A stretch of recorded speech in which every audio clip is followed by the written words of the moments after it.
You ask Tiger to solve. This deals with linear equations with one unknown. The final result is x equals 23/17. Let's solve it step by step. Group all constants on the right side of the equation. Add 621 to both sides. Simplify the arithmetic.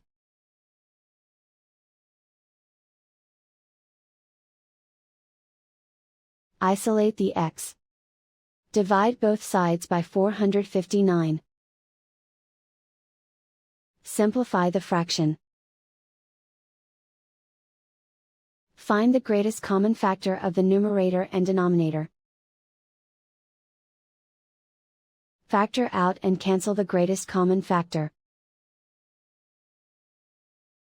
And so the final result is x equals 23/17.